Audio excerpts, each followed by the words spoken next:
आदरणीय धर्म प्रेमी सज्जनों, सादर नमस्ते। मैं जेठालाल विश्वकर्मा आप सभी का हार्दिक अभिनंदन करता हूँ। रामायण अरण्यकांड सर्ग 15।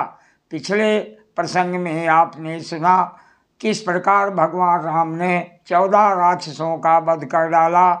इसको देख करके शूर्पणखा अपने भाई खरदूषण के पास गई और कहने लगी, हे भाइयों, आप लोग अपने आप को व्यर्थ ही शूरवीर समझते हो। वस्तुतः तुम शूर हो ही नहीं, तुम तो शूर होने की डींगे हाँकते रहते हो। इस पर खरदूषण ने किस प्रकार राम और लक्ष्मण को अपनी विशाल सेना के साथ घेरा, आइए सुनते हैं। प्रसंग है सेना सहित खरदूषण का कूच करना। महर्षि वाल्मीकि जी रामायण में आगे कहते हैं, जब शूर्पणखा ने खर को बुरी तरह फटकारा और धिक्कारा, तब वो वीर राक्षसों के मध्य उस शूर्पणखा से ये कठोर वचन बोला, अल्प जीवन वाले सामान्य मनुष्य राम के पराक्रम को मैं अपने समक्ष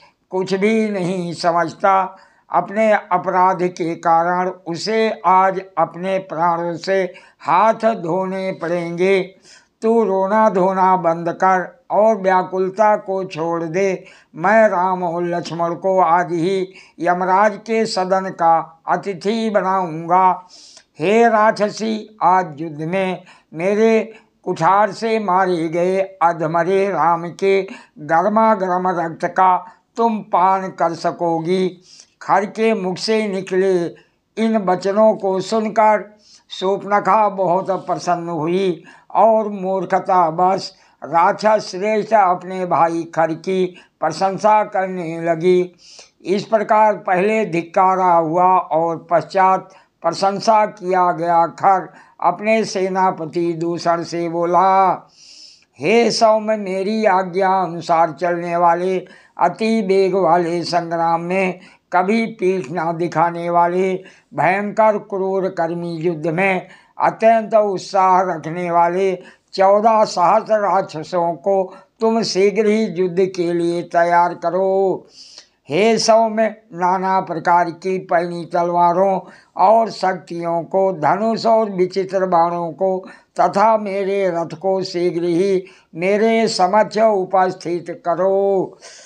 हे रण पंडित, मैं उदंड एवं अभिमानी राम का वध करने के लिए पुलस्त कुलोद्भव महाबली राक्षसों के आगे आगे प्रस्थान करना चाहता हूँ।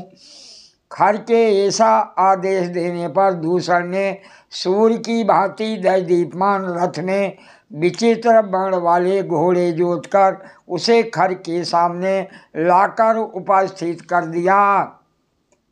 ध्वजा पताकाओं से सुशोभित खड्ग आदि उत्तम अस्त्र शस्त्रों से युक्त छोटी छोटी घंटियां जिसमें लटक रही थीं और जिसमें उत्तम जाति के घोड़े जुते हुए थे, ऐसे उत्तम रथ पर खर क्रुद्ध होकर सवार हुआ। तब खर और दूषण ने रथों, ढालों, हथियारों और ध्वजाओं से युक्त राक्षसों की बड़ी सेना को कूच करने का आदेश दिया। आज्ञा पाकर अस्त्र शस्त्रों से सुसज्जित उस राक्षसी सेना ने महानाद करते हुए बड़ी तेजी के साथ जन स्थान से प्रस्थान किया। उन महापराक्रमी राक्षसों को वेग से प्रस्थान करते हुए देख खर ने भी उनके साथ साथ प्रस्थान किया। जैसे दुलोक में ग्रहों का समूह सूर्य और चंद्रमा को घेरे रहता है, इसी प्रकार संग्राम अभिलाषी भयानक राक्षसों की भीड़ सेना ने अत्यंत वेग से जाकर राम और लक्ष्मण को घेर लिया। सादर प्रणाम।